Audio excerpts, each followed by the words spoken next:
Shalom, que Dieu vous bénisse. Mon nom est Ange Josaphat et nous sommes à notre grande émission Anakazo du lundi. Anakazo signifie contraint, obligé et même forcé. Le diable est obligé, il est contraint et il est forcé de libérer nos grâces. Mais aussi, nous sommes obligés d'entrer dans nos bénédictions par la puissance du Saint-Esprit. La semaine dernière, nous avons parlé sur le réveil, c'est maintenant. Et le dimanche, je vous avais dit que nous allons parler sur l'une des choses ou encore l'un des éléments qui nous permet de déclencher le réveil.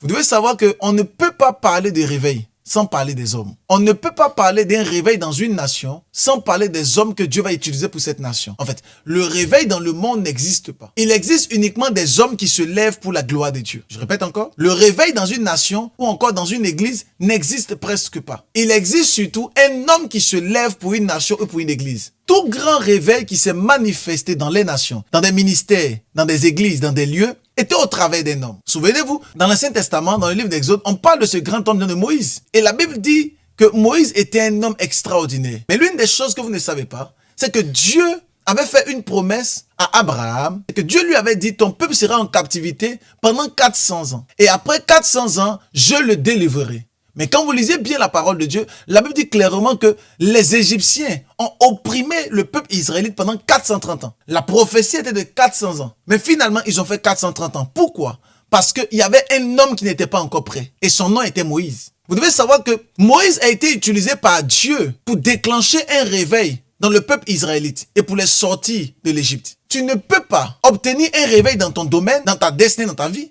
si toi-même tu n'es pas utilisé par Dieu. Les éléments que Dieu utilise pour déclencher un réveil, c'est pas toi premièrement. Tu es l'élément essentiel que Dieu veut utiliser. Voilà pourquoi la semaine dernière, je t'ai dit, lève-toi, sois éclairé. Parce que ta lumière arrive. Si nous ne nous levons pas, il n'y a pas de réveil. Et beaucoup de personnes crient à Dieu et disent, Seigneur, Seigneur, est-ce que tu peux descendre pour apporter le réveil? Non, vous faites une mauvaise prière. Vous ne pouvez pas dire, Seigneur, apporte le réveil. Non, Dieu n'apporte pas le réveil. Vous devez simplement dire, Seigneur, je veux être un porteur de réveil. Dieu n'apporte pas le réveil. Dieu veut que tu sois un porteur de réveil. Voilà pourquoi Romains chapitre 8 nous dit clairement, le monde entier attend avec un ardent désir. Pas Dieu, pas Jésus.